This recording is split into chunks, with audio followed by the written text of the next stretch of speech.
I'm your host, Ivotres Littles, and today is going to be a very great, very emotional discussion about horror movies in a different light. And my guest today and my friend, Narcotic Casserole, is here also.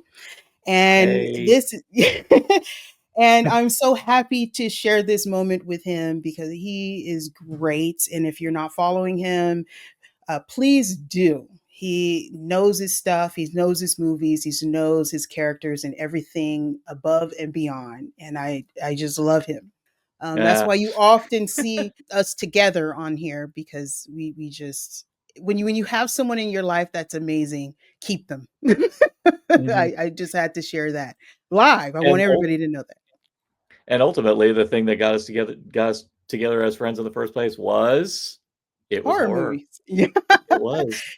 So, like I said, today we're going to be discussing healing through horror movies, things that trigger, inspire us, and so many other things to talk about with that. So let's get started with that. Narcotic Casserole to introduce himself. People know where they can find his stuff. Oh.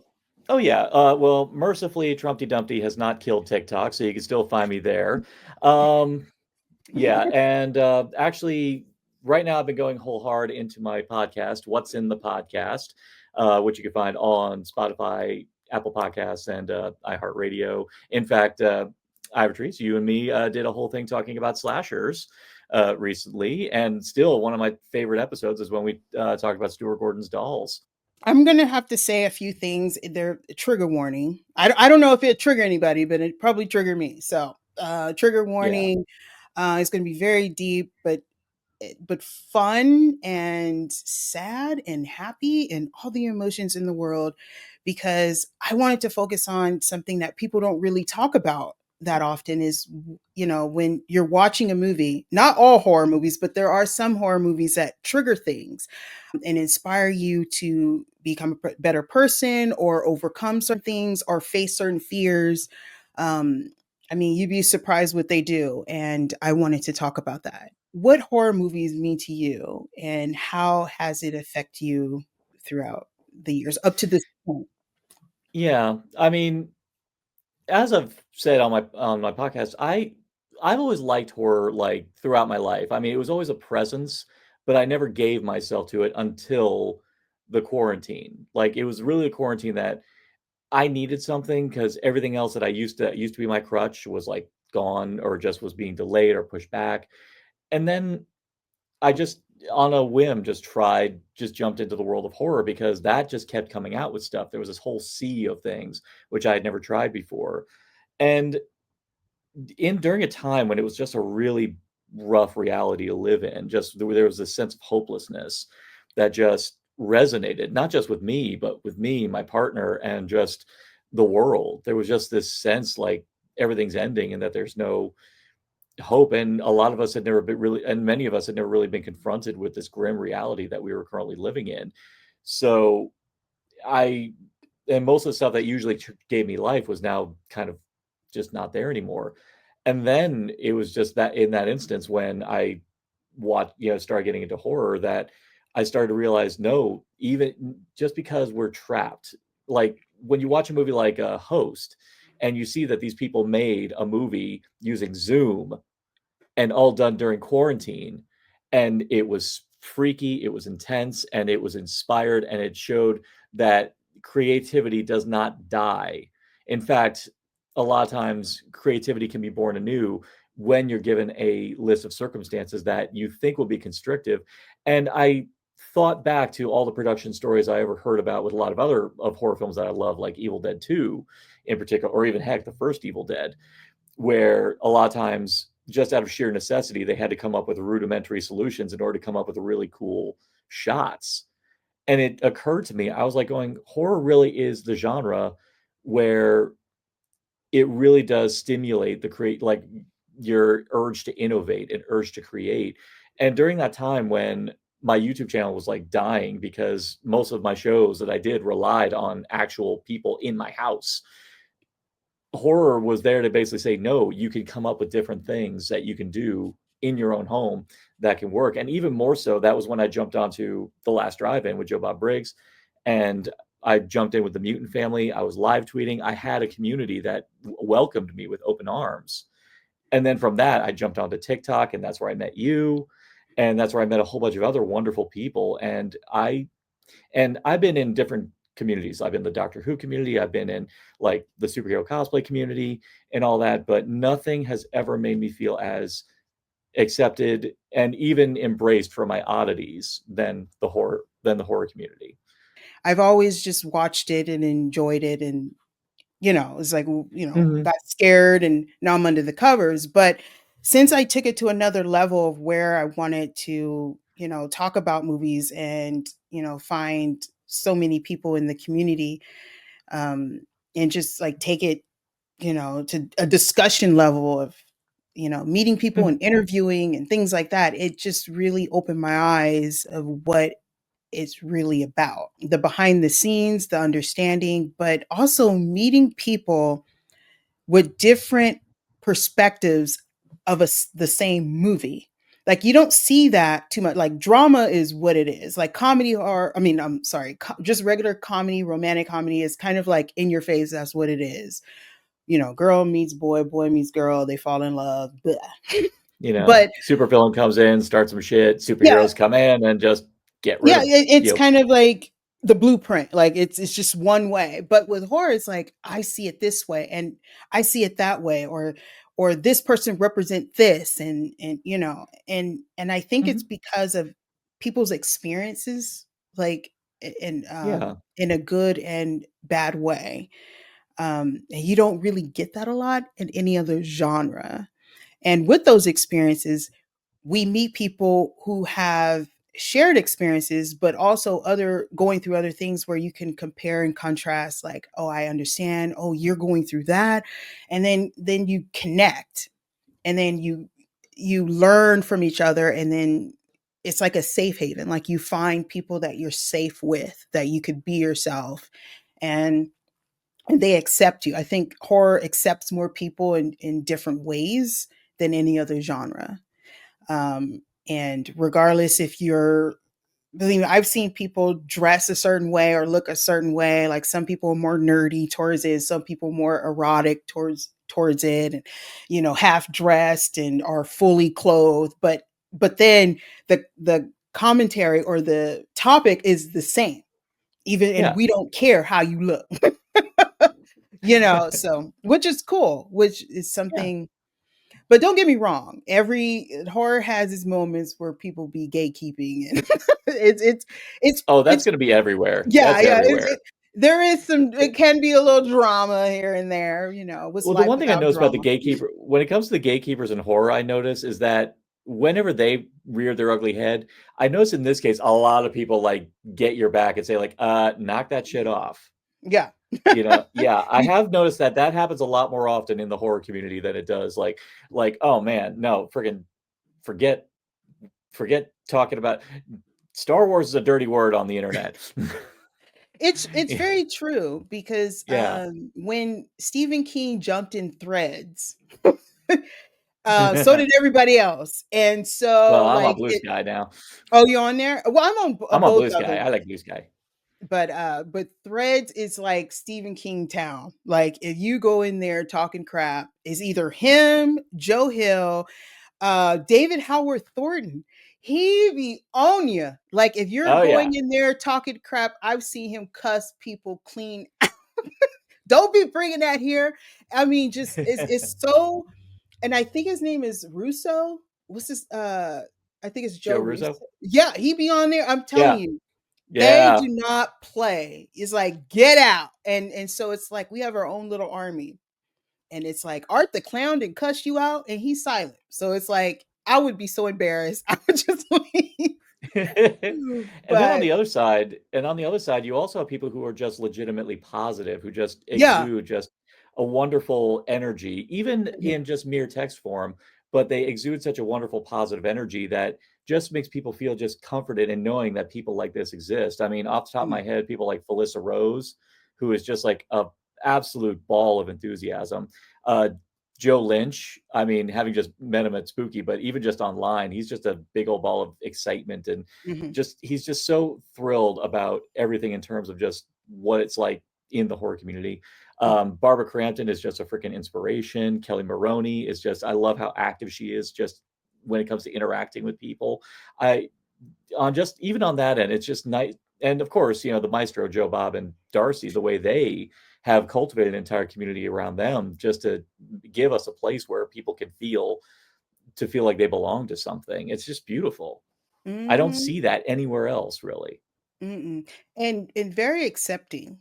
Um, like when I first started, I didn't know where I wanted to go with it, but as soon as I started putting stuff out there, um, people, I was just welcome. Like, they didn't care that I didn't know what I was doing. It was like, Mhm. I mean, you may get a few that was like, "Girl, what's going on?" But other than that, it was like, "Welcome, come on." And, Yeah. and it felt great. And so I became who I am because I became more open. Now, it didn't start off that way. Mm. So I wanted to get into the part where I realized what horror was doing. Like, the movies, what specifically they were doing. And people would say that horror movies can trigger fear, empathy, and like, ugh, disgust. And there's a lot of people that don't like horror movies because, they think it's just blood and guts. But it's more than that, Oh, because I absolutely. guess it depends on when you started watching and what you are watching. For you, Narcotic, how was your experience when you first started getting into horror in a I very mean, young age? oh, at a young age. Well, as Yeah. at a young age, unfortunately, when I was indeed a child of the '80s, but so of course I was around when all the big leaguers were kicking off, Freddy, Jason, Hmm. Chucky, all that. But unfortunately, I was also a child of a very repressive, conservative household, and Hmm. my mom, as I've said before, drank the Tipper Gore wine, and really kind of policed a lot of what I watched to the point where it borderlined on irrationality, and occasionally, even on occasion, there was even a level of hypocrisy because sometimes she would let me watch something completely random, and I don't know why. Like, she let me watch Alien while I was in 5th grade, and I'm like, but yet she grounded me because I watched Child's Play 2. Yeah, think on that for a second.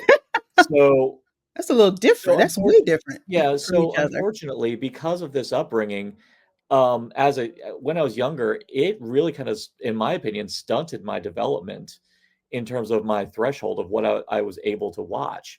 So stuff like I saw Terrorvision as a kid, and that freaked me. I tell the story so many times, but I saw Terrorvision when I was a kid, and that traumatized the hell out of me. But then I watched it recently.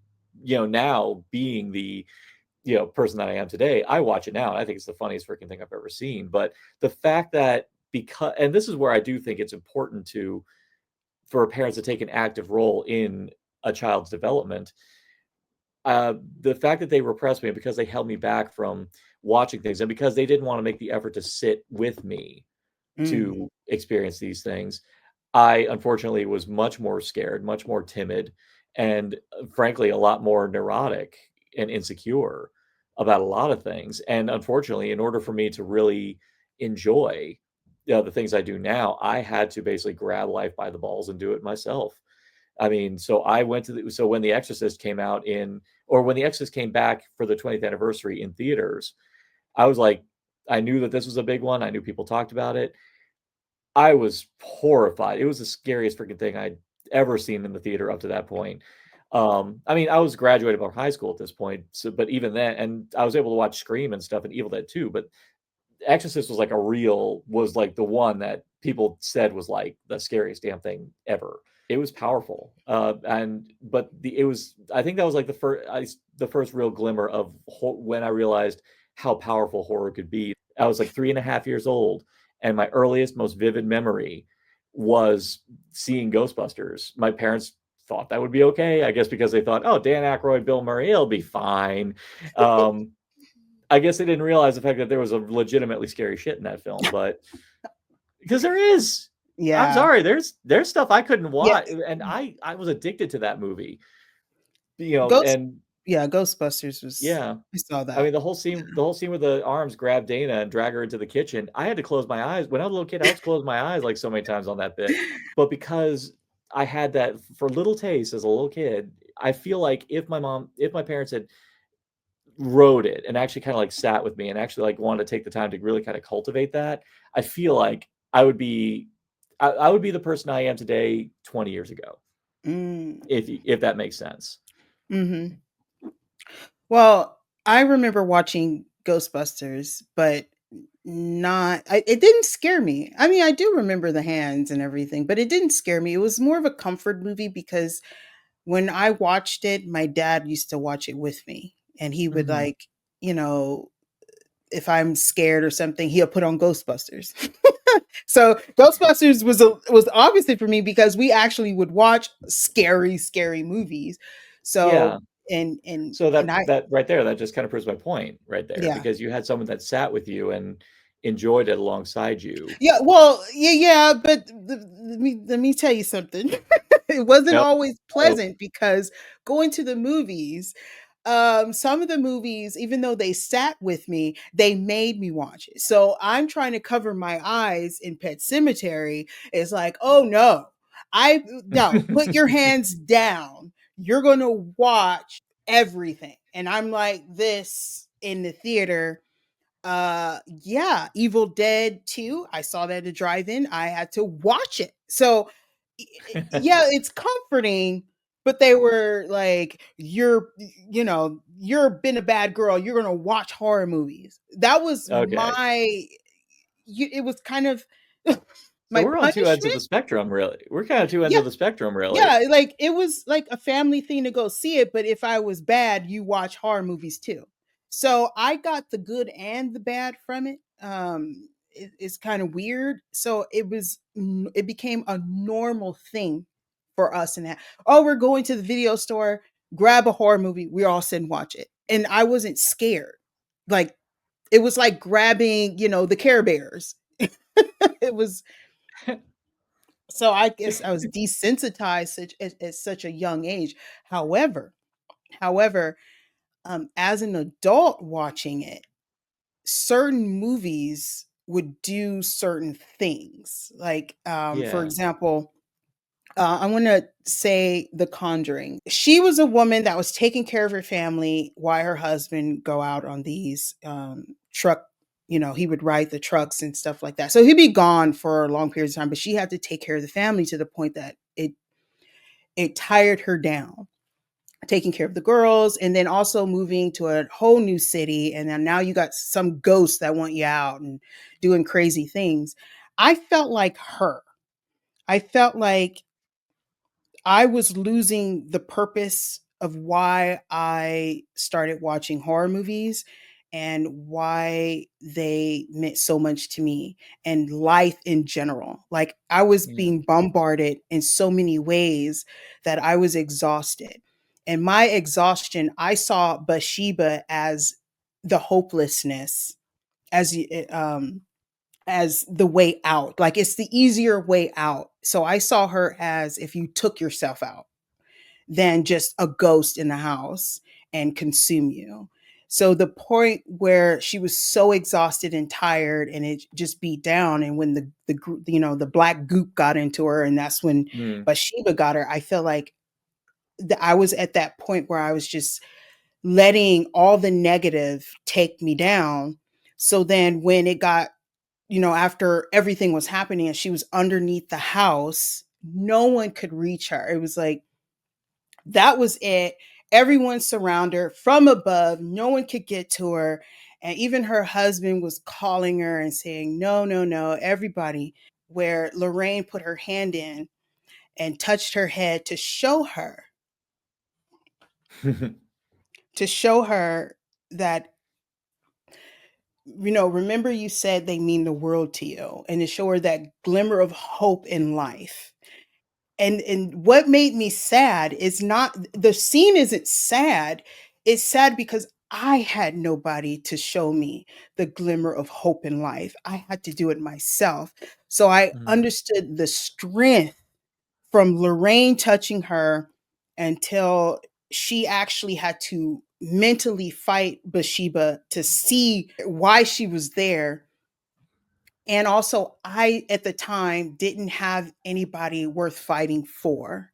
So I almost gave up and I almost succeeded. Mm. And that's why every time I talk about it and watch like, I don't really watch it anymore, but that scene, it just takes me to where, if I think about, if I would have succeeded, I wouldn't be here. I wouldn't have met who I've met and everything. And I couldn't understand, but I understand why it doesn't now, because of those things, but I couldn't understand at the moment. So, um, okay. Horror movies can have that kind of impact, just like any other movie, but for some reason it was deeper than that.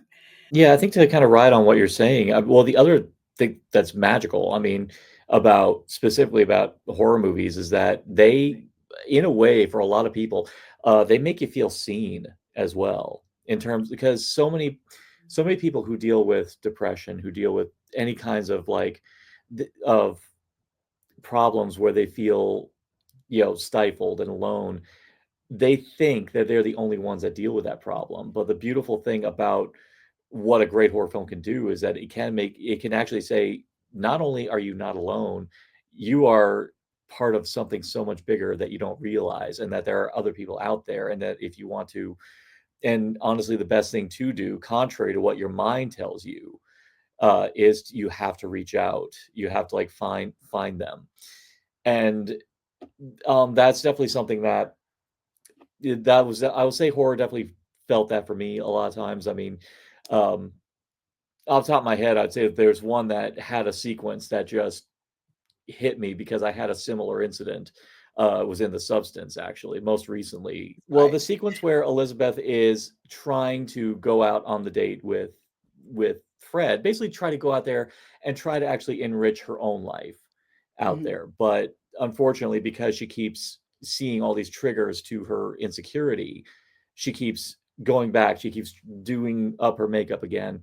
And just right when she's about to get out the door, just she keeps seeing like something else that makes her go back to the bathroom and just get herself dolled up again, just trying to make herself look in a way that she think that pleases her, but it just overtakes her and she doesn't go on the date. She just sits at home in her robe. And I myself had a very similar incident because one thing I also have is I unfortunately also deal with body dysmorphia to go with depression. And I had a similar incident where I was gonna go to the Ren Fair with some friends. One thing I've always wanted to do at a Ren Fair, because I'm also a Doctor Who cosplayer, so I was gonna go. Context makes sense. He's a he's a time traveler. Going to a Ren Fair as the Doctor makes perfect sense. So I was going to, but unfortunately, um, this is like a little bit like when things were opening up after the quarantine. I gained so much weight because of it. So when I tried putting on my costume, I even just some of the looser versions of it, I couldn't fit in any of them. And I just had this meltdown. I tore my costume apart, like ripped it apart to shreds, threw it away, and I actually self-harmed Mhm. um, because of that. And it was just one it was easily that was like one of the times I got by lowest. And and the beautiful thing about horror is that even though I know that I'm sure if I looked hard, there's a bunch of dramas out there that I'm sure portray this just as well, and I'm not going to take away from those, but horror has the freedom to be able to visualize it, and also I would even say has the lack of inhibition to show it as ugly as it is. I think that's the major takeaway I get from horror, is the fact that I felt like I always love it when there's a movie you feel like, even though it's made for the audience, like on the whole, it's nice when you feel you have a movie that talks to you, that you feel like is talking directly to you. That is very true. I mean, although it can be triggering and it has, it could trigger PTSD and Mhm. some kind of, trauma from being a victim or something like that. Yeah. It does Oh, have absolutely. like experiences. Like it does have it like you can definitely relate like in certain ways. It may not be specific, but there's many different things that you can relate to, but it also can help uplift you. Like, okay, yeah, like you said, I'm not alone, and it's okay to have these feelings. Just don't stay there. Like find a way to get help, but also it tells you like you have to be independent when getting help. Like you cannot have It nobody has to be your rescue choice, you. yeah. Yeah, like there's no, I mean, even some, even in certain horror movies, you have characters, that have to find a way to save themselves. And I think, Nightmare on Elm Street is a great example. She was screaming at her dad, trying to tell, and her dad was just like, honey, and a drunk, like she had to rig her whole house to get rid of this man, to catch this man, catch Freddie, like nobody else was going to help her. And I think that really helps. But there's also a point where horror movies could take you to places where you realize that although you're not alone, it's okay to be a kid. And I think Yeah. Dolls was definitely a one. I saw it Dolls when is I was great. young. It was scary because of the doll. They were little people, but as an adult watching it, it was like, I am this big kid and it's okay, but still don't piss off the little people.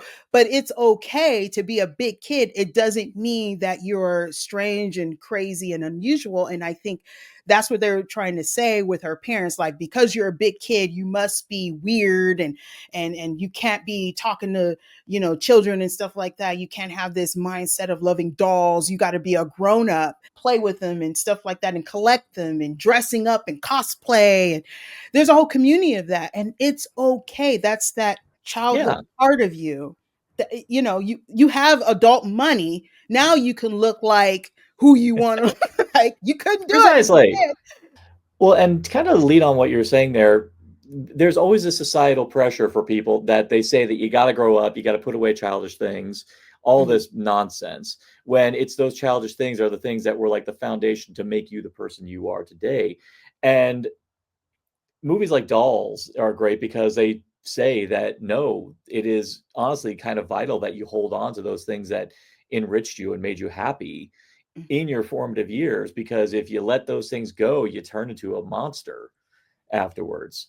I mean, and the other and horror, it there's one thing that is constantly said about the genre is that it has been treated as like this pox-ridden uh, thing in the eyes of like the snobbish Hollywood elite, the critics, and all that, because they brush it off as direct. When in reality, it's the one that just understands the beauty in things that people typically don't find beautiful.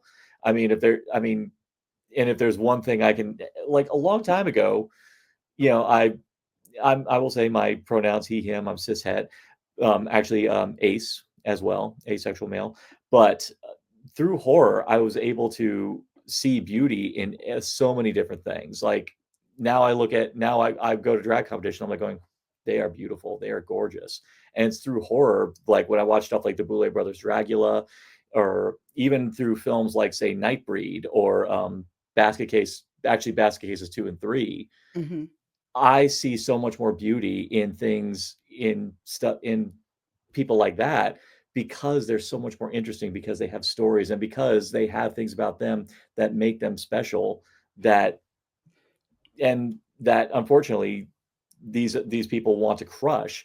And you kind of think, do they want to crush them because they secretly envy them and they can't stand the idea that someone is better than them, mm, because they are just so much more interesting and so much more fascinating, that they are like, No, fuck that. I'm not allowed to have that. I can't have someone being better than me.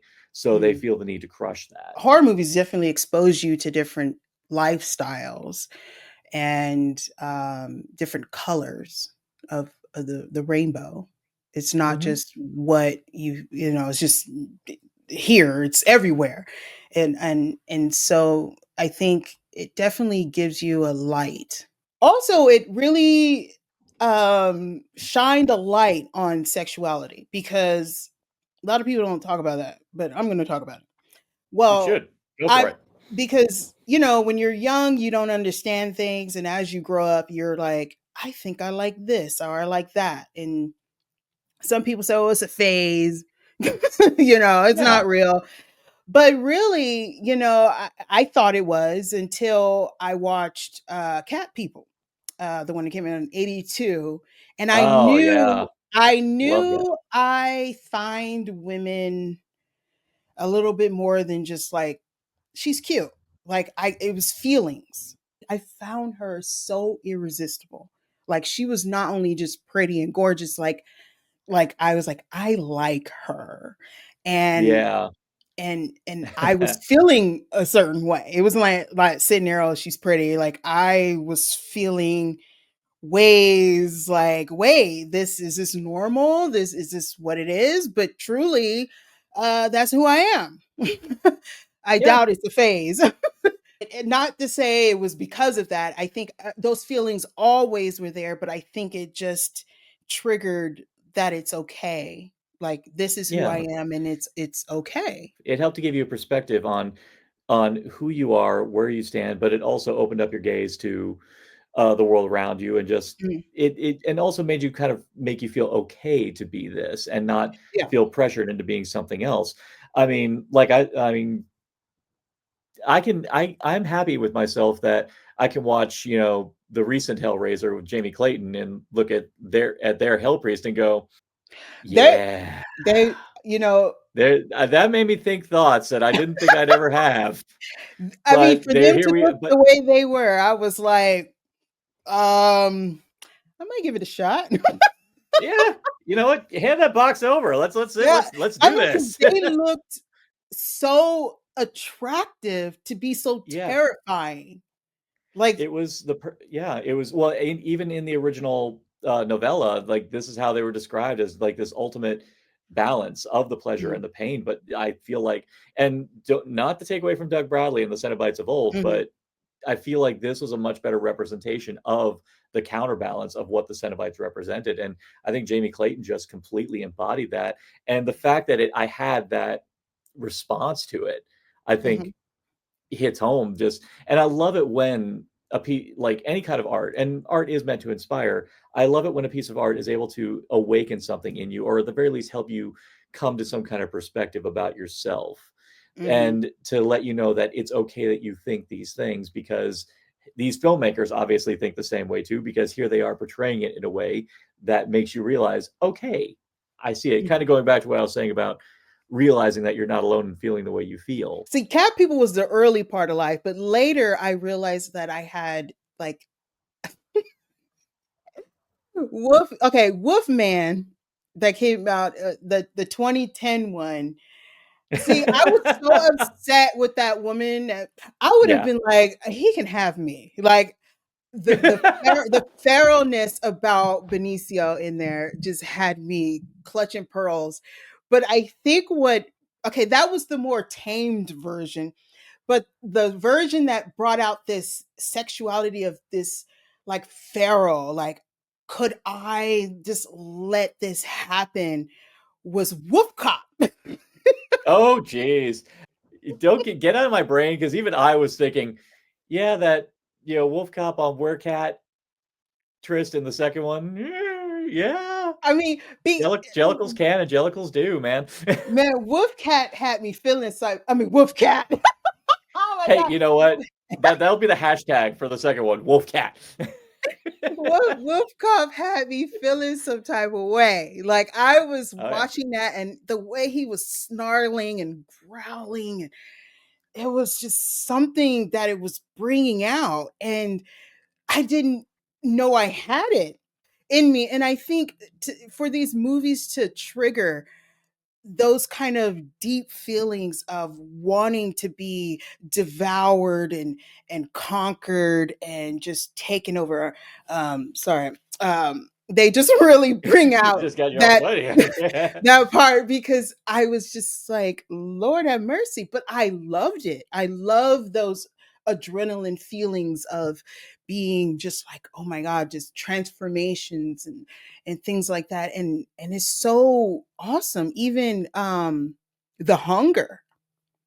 Oh, I mean, I had to like oh, take a cold shower after watching The Hunger because I was hungry. oh.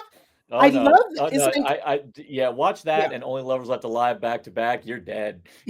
I'm not gonna say the other word, but you really have to like relieve yourself.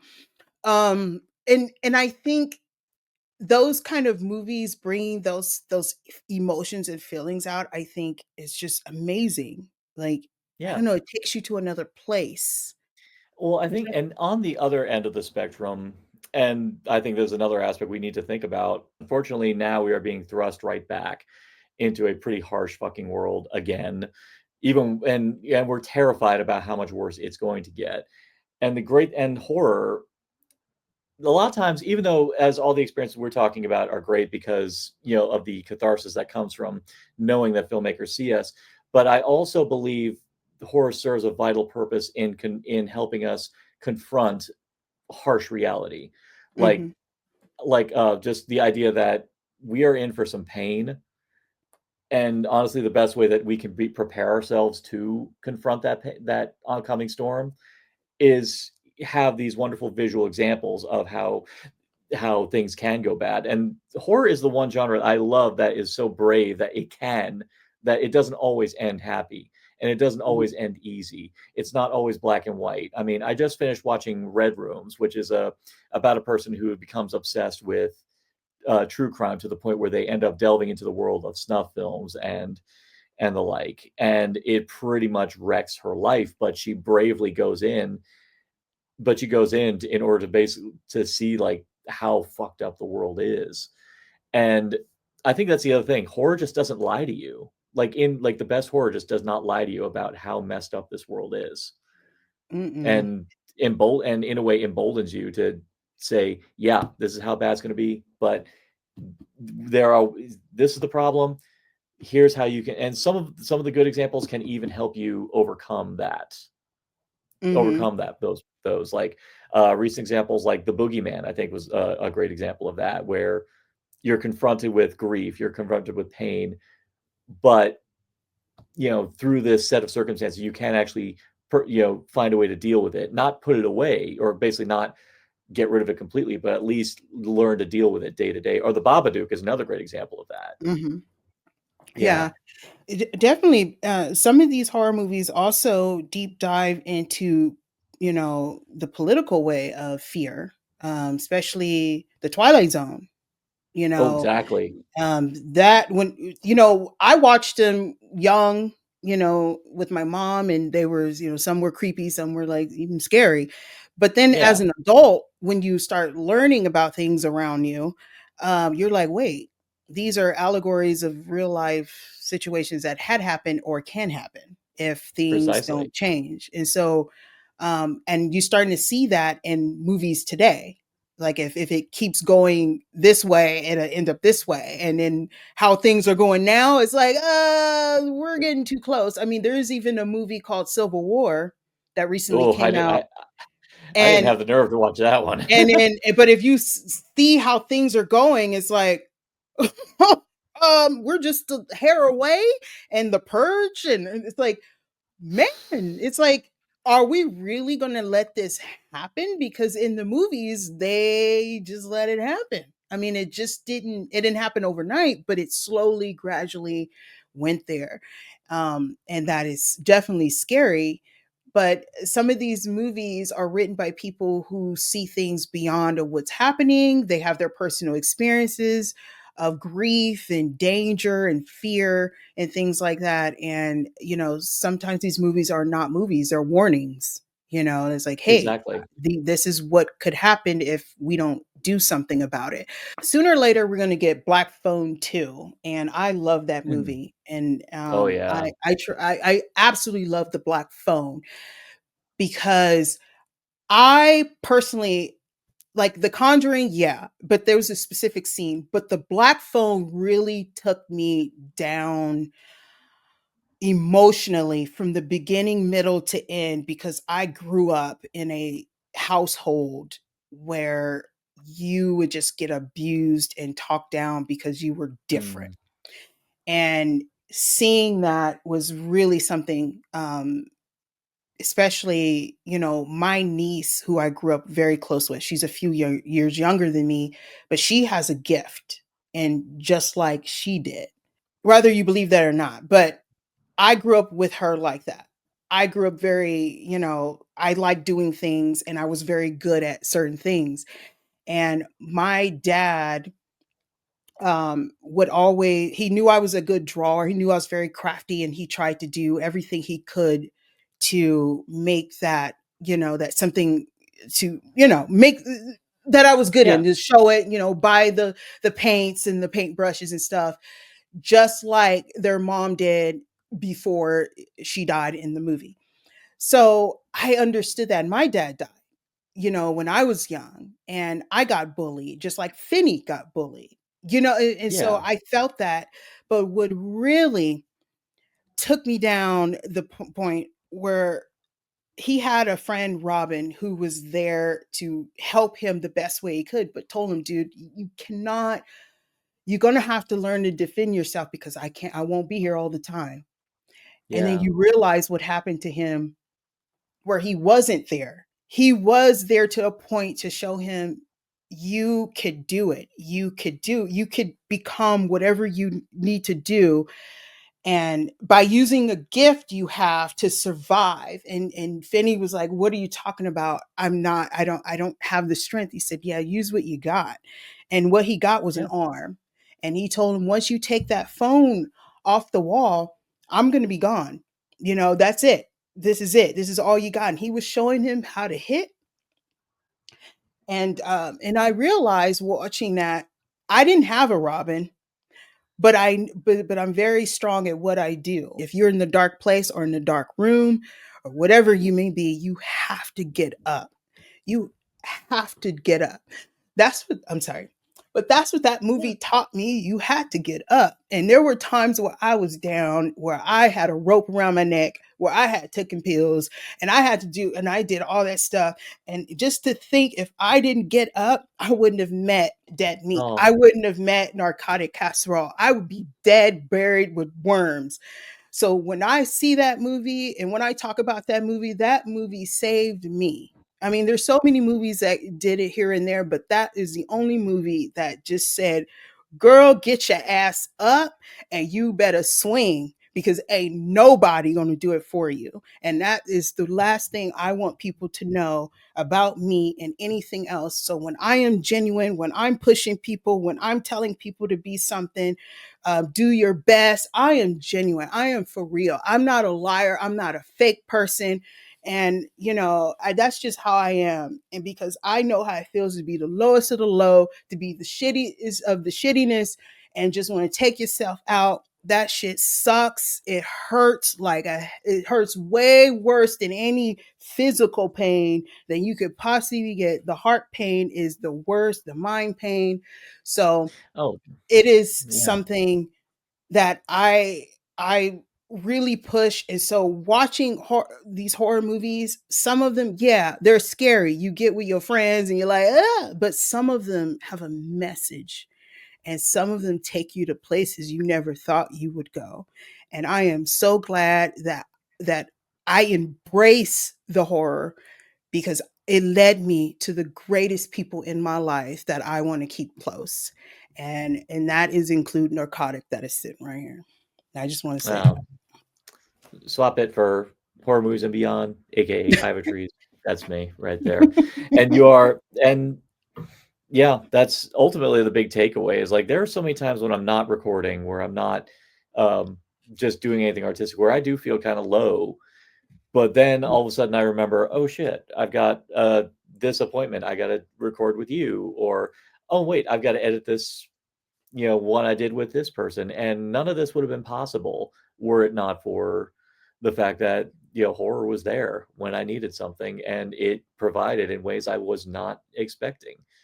And it's been beautiful for it. So, and, I love that. I love, how the black phone made you feel in that way. And I totally get that. And it's the idea, and I even kind of like to think that that pit that Finney was is in a way just a big old metaphor for that dark place that everyone goes in their mind, because of just the hardship of their life, from bullying to abuse and everything like that. And the grabber, in many ways, with his ever changing face and his seemingly pleasant demeanor, he represents that little monster that could kill us if we let it. And Exactly. yeah, and what I love is that, for all intents and purposes, I guess you can interpret it this way, is that Finn, with all the ghosts that speak to him, these are all people that Finney knew, and people who either he had one kind of encounter with them or another. Like, there was one he was intimidated by, but he obviously was in awe of him because of how ferocious he was. The pinball kid. Then of course there was Robin, who was real with him, but simultaneously had his back. It's that. So one could even say it's because of your experience. So those kids kind of represented his experiences and the things that ultimately emboldened him and gave him perspective to learn to rise up and fight back. So I hope that's innate with your Yeah, feeling.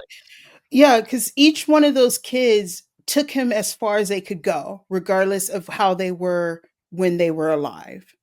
Like, I mean, even though they were the way they were when they were alive, and some of them, when in death, they wanted to see him succeed, because it really showed who they were on the inside. They were hiding Yeah, things.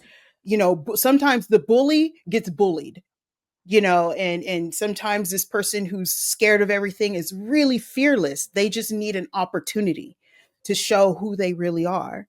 And yeah. each one of those represented, like, the stages of life, and these are kids. It's hard enough being an adult going through life, but being a kid and having to thrust yourself in adulthood, which the dad was a drunk, and then, or whatever, and you had Finney and his sister living a life like trying to survive, but also being treated like shit at home and being shitted on at school. And that was me. My sisters bullied me at home and bullied me at school. I had no one. So I Yeah. had to find a way to push myself to be something, because I didn't have anything. So that's why that's the only movie I attached to, because I was Finney. I was so him. And but the difference now is that, as an adult, the Robin that I was searching for is me. So I had to learn that. And it took forever to learn, but sometimes you have to be your own Robin. My friend Rob said it best, about because he's a death metal enthusiast, and he Mhm. said the misapprehension people have about metal is that everyone thinks like metal's all about death and Satan and all that. It's like, no, metal just wants you to live, man. And there's a reason why horror always gets like associated with metal, not just because of the fact we have a lot of great death metal horror films. Trick or Mhm. Treat rules. But horror is the same way, even though on the outside, yeah, it displays death, mayhem, and all that stuff. They do it in aid of teaching you something that can help enrich your life. Sure, Joe Lynch's mayhem is a wonderful cascade of carnage in an office that is beautifully cathartic, is for anyone who's ever been pissed with the office life. But ultimately, it is still teaching you a lesson, saying that do not let your job own you. Like, try to find happiness wherever possible to enrich your life. Do not let your job just completely dominate you. And I'm Mhm. like, and funny enough, and that's, you could even say that there's these vital life lessons in stuff that even people don't think have lessons. I could actually probably go through like every Friday 13th installment and pinpoint that they actually do have something there that does talk about something that's of value. You know, Mhm. I mean, let's look at Tommy Jarvis specifically in the final chapter. Mhm. He beats Jason by, and even actually by extension, Jenny in part two. They both beat Jason by confronting him in a different way, by confronting him, Jason, as a person, actually as a human being, or actually ironically as the person he was, and through that they were able to get one over on him by empathizing with him. The third one, Dream Warriors, that's about how the institution fails our kids when our kids are screaming for help and telling you specifically what is wrong, and the parents in their obsession with being right because they're adults, Mhm. they don't listen to the kids and tell them specifically what's wrong, and they don't actually want to actually explore the possibility that they're seeing something that we don't, because kids do see things differently than adults do. Exactly. Yeah, that is very, very true. So, Yeah. A- the and that's in oh, Nightmare on Elm Street 3, people. That's that's my imagine favorite what else. one. Yeah, and imagine what else is of that, that you think. I mean, even Nightmare 5 actually has some wonderful things to say about the hardship of becoming a mom, like at a Mhm. young age. It actually Yeah. explores the hardship of that idea. That's why I actually will say every single Freddy movie to me has value, because all of them are talking about something important. Mhm. Even Freddy's Dead talks about repressed trauma. Mhm. Mhm. So anyone who ever dares say to me that horror has no value and horror has nothing to say or that's worth a damn, I say, sit in this chair and don't mind. I'm just strapping it down or anything like that. Oh no, these wires are totally good for your eyes. Yeah, here, Mhm. watch this. Mhm. Because there's so Yeah. much in and yeah, even going back to Basketcase 3, I cried when those freaking asshole deputies shoot Belial's wife. Mm. Oh, yeah. That was She sad. was innocent. She just gave birth to children, and she was happy. And when Belial sees her dead and he screams agonizingly, I actually got choked up because I'm like, Belial found somebody. You Mhm. know, he was actually going to be good, and then it was taken away from him because people are assholes. Yeah. I mean, she Yeah, had how many did she have? 12? 12, 12. Woof. An odd little film Mhm. actually brought out that level of emotion in me, that I actually felt something and actually by extension, there's a similar scene in Nightbreed where Simon Bamford's character, I feel bad I can't remember, but where he's not even doing anything wrong. The cops bust in, drag him out into the sun, and he's communicating, I am dying. The sun is killing me.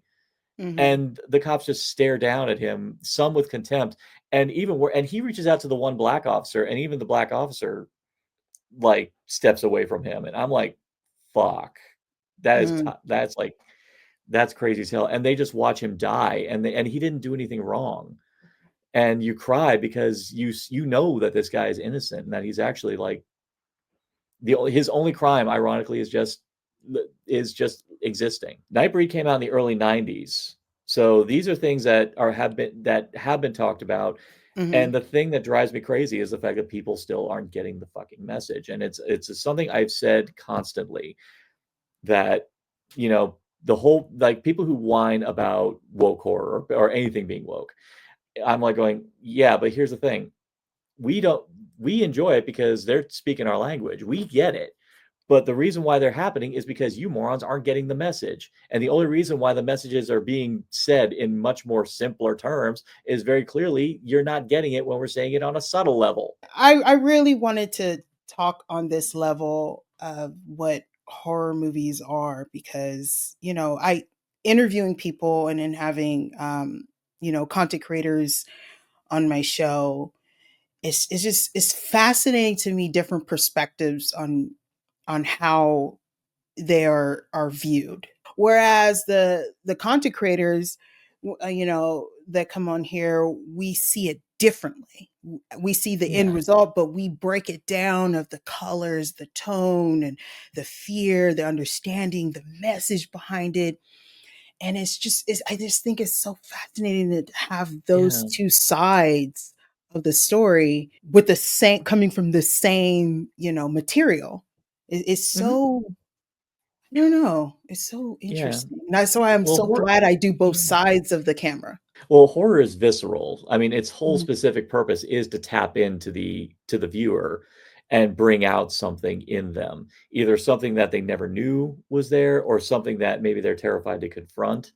mm, And in many ways, it can either embolden them or give them perspective on the darkness within, but also to kind of help them confront the evils without as well. So, and mhm, these are things I've been taking away. I take away for it all the time. And I think it also sheds light on the idea that everyone's complicated. Yeah, and even people who we try to pigeonhole as a certain type, they've got their reasons. Everyone's got like, their dark ass stories. And some that they don't wanna bring out because they're worried about what it means for them. And again, horror is the one genre that is able to put that on display and in a way that even kinda shows why people are scared of confronting mhm, those. I mean, even something like Skinamarink, which consists of, like, camera shots and random spots, that was able to tap into my terrors that I had as a little kid when I was mhm, living in a rural community and it was darkness outside, and I woke up in the middle of the night to pure silence. You mm, know, it reminded me of how it reminded me of how far I've come as a mhm, person that now I can walk into the darkness without fear because I was able to grow from there. mhm. People don't realize this, but some of the most potent memories we have, like our earliest memories, a lot of it relates to trauma because Mhm. when you're a kid, especially a little kid, a lot of things can scare you. A Yeah. lot of things can scare you hard. And it's important, and to me, I think it's always important that whatever freaked you out, whatever traumatized you, or anything that I do feel it's vital to confront it. You have to, otherwise it's gonna rip you apart. I Mhm. mean, there's a lot I mean, and honestly, in just the few years that I've really kind of went hard into horror, I've discovered that there are so many things that, unfortunately, from where I stood, just as an, Caucasian male, things that I was told I shouldn't have to be worried about, I come to the realization, no, that's actually fucked up. And only through, thanks to horror, putting things in perspective, I discover that, yeah, I was emotionally abused.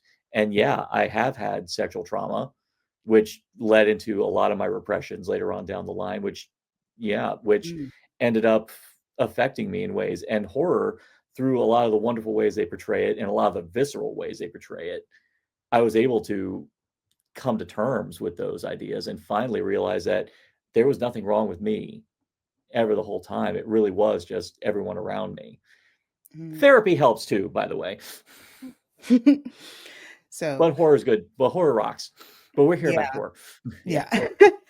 Um, I wanna say thank you, Narcotic, for coming on here and talking about this kind of topic because you don't hear about it often, not as deep No. as this. So, I really wanted to show that horror is just not blood and guts. A lot of the movies, not all of them, some of the movies are just pure fun. Like, you just know it's just wild and crazy, and they Yeah. just got their friends together, Yeah. but there are Like your some. such as your previous episodes, such as Blood Diner, Doom Asylum, and Wolf Cop, and another Wolf Cop. Those are fun, yeah. The hardest thing for anyone is to come out and say it. And if ever there was any kind of forum that or genre that helps people come out and say it because they know they can say it around other people who won't make them feel like horror, like or weak or pathetic for doing it. I'd say that's the horror genre, really. So, and I've practically everyone who I've ever met, in the community who I've become friends with have been beautiful because of that, including yourself. Hmm. Thank you. You're So that welcome. that concludes our segment today. Very deep, very emotional. Sorry for some of the tears that Mia showed, but I'm very passionate Hey, about certain never things. apologize for your tears. Also, I just want to say, even some of this may be triggering.